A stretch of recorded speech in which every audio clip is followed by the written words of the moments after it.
What's up, everybody? We just wanted to take time out to say thank you to everybody who has subscribed to our channel, all of your likes, all the people who follow us on Facebook, Instagram, all the thumbs up, all the Instagram hearts, all the thumbs up on YouTube, all the support and love that you guys have shown us. We really appreciate it, and it inspires us to continue to try to share this wonderful thing that we are all in called marriage with you guys. And we also enjoy the comments. Just all the interaction that you guys send our way, it inspires us to continue to grow this channel. Do me a favor and drop a comment below about any questions or any particular subjects that you want to hear from us on.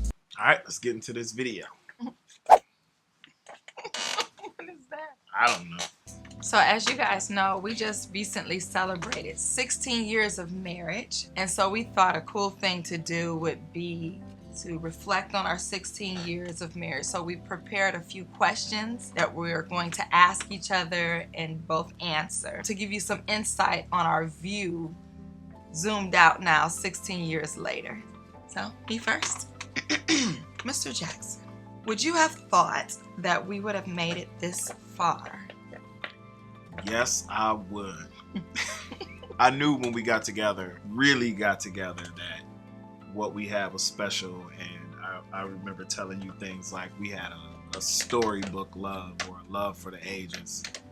And I still feel that way. So yeah, I didn't have any doubt. She had a lot of doubt, but I didn't have no doubt. I didn't have no doubt. Okay. As for me, no. I would not have thought we would have made it this far at all. My reasons being, first of all, our age gap, you being younger than me, and not just the age, but the experience. I had just left a marriage. I had 2 children already, so I didn't see this being something that would, that could make it very far. I basically never would have guessed that you would prove to be such a good mate for me, like a perfect match. All right, question number 2. What would you tell yourself the morning after we got married? So if you could go, your present self could go back in time to when we got married, or if your present self, so we got married, wedding's over, hey, you go home, go to sleep. Mm-hmm. And then your present self could go back in time and talk to your I just got married last night self. What would you say to that self? Like, good morning, it's Monica from No, the future. like creepy, like your just got married self is asleep. And then you like wake up like, huh? And then you look, and then like future you is sitting in a chair. Like, hey. Were you smoking? Oh. Were you a smoker? Why you got the raspy voice? Apparently I must be creepy. Hey, kid.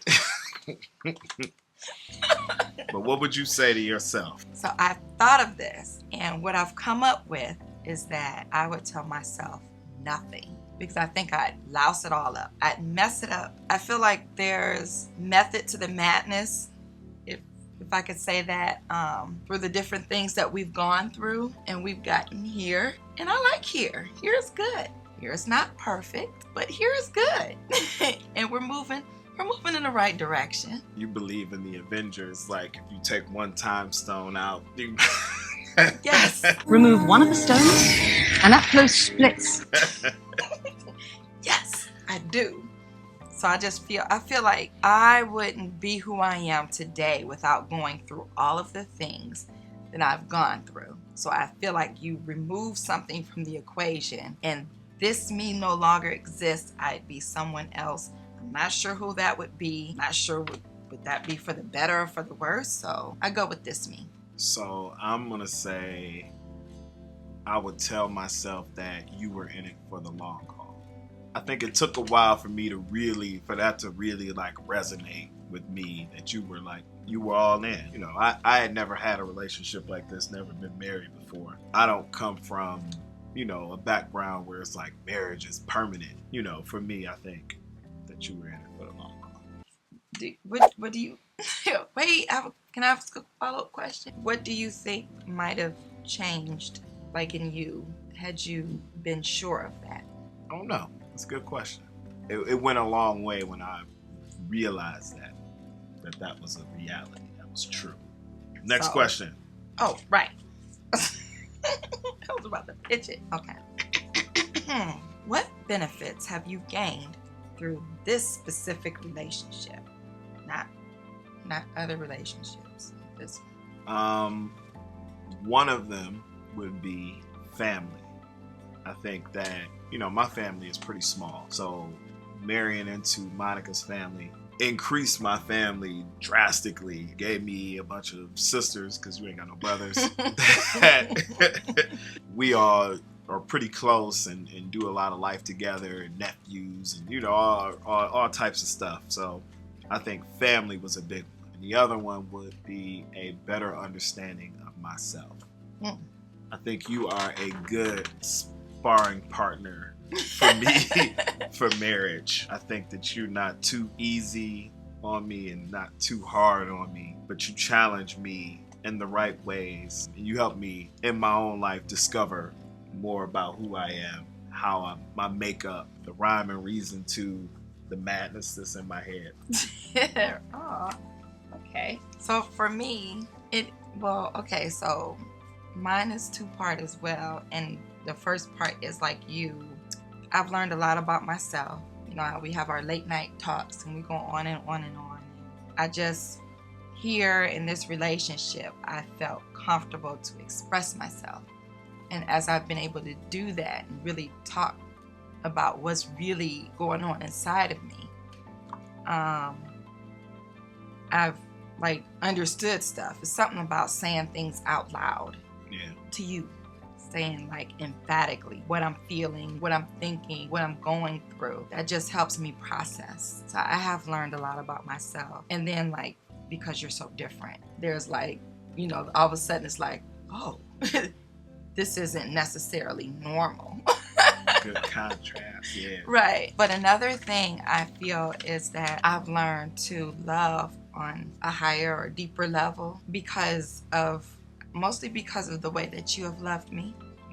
You love me differently than probably how I understood love to be when we met. And so I just understand things better, when we are at odds about something. That doesn't mean we're at odds, period. That just means we don't agree on this. You're not my enemy. You still love me. You still treat me with love. So it's oh, right, okay. So it's okay to still treat him with love, but totally not agree at all on this issue and be offended about this issue, but it be compartmentalized to this issue and not to us, not extend totally to us, where I'm going to treat you now with less than loving, affection or whatever. So yeah, I think in that way, you've taught me to love at a higher level. So that's impacted, of course, our relationship, but even how I deal with our children. I can extend more patience and kind of, I don't know, look at things in from different aspects and whatnot. So it just extends to everybody. Is that your question? No, I want to do it. Okay.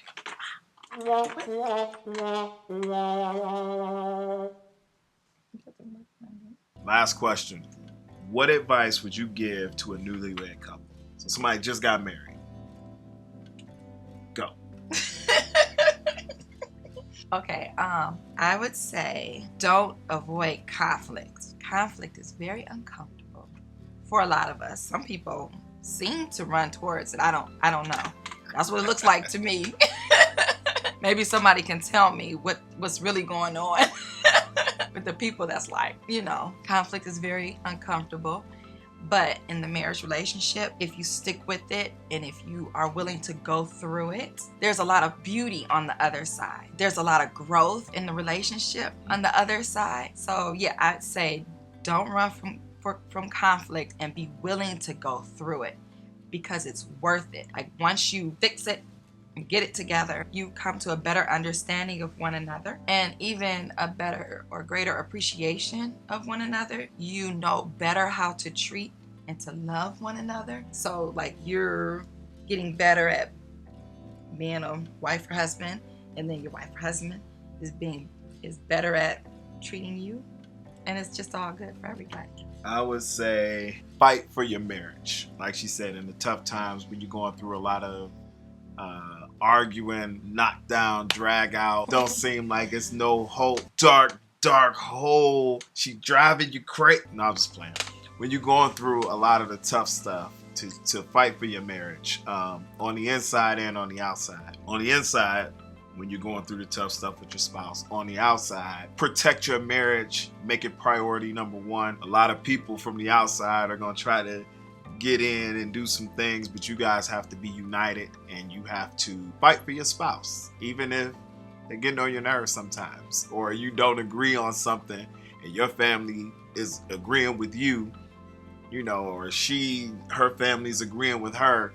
Y'all got to be a unit and you got to fight for your marriage together. Kind of like the Instagram post we put up, same team. Yeah. You're on the same team. Same team. A lot of questions. I know, I threw it hard. Let me try another time then. So if you watched the last video, you probably noticed that our start was rocky, and we're probably gonna make a link. It'll probably be over here, it'll be somewhere up here. We didn't make the best decisions. Some of our decisions were just bad decisions.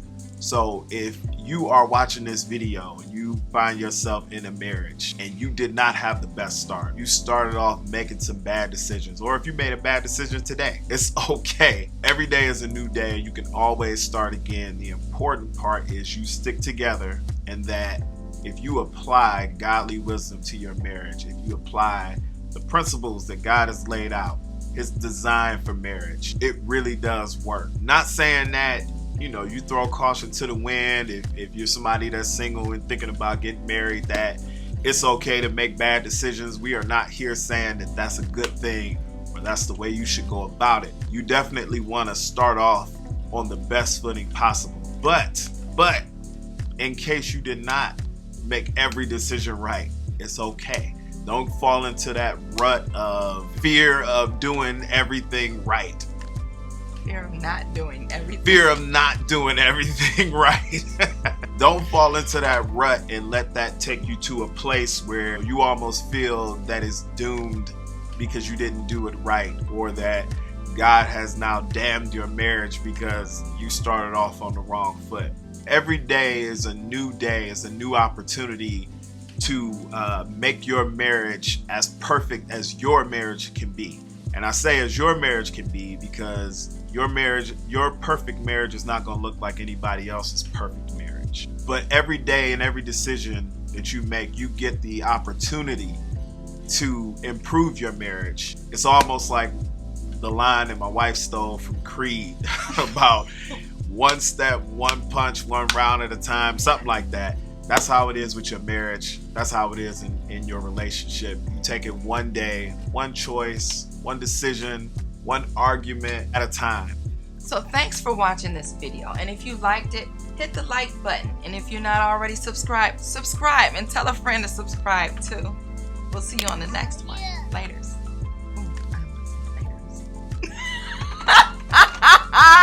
You gonna do it again?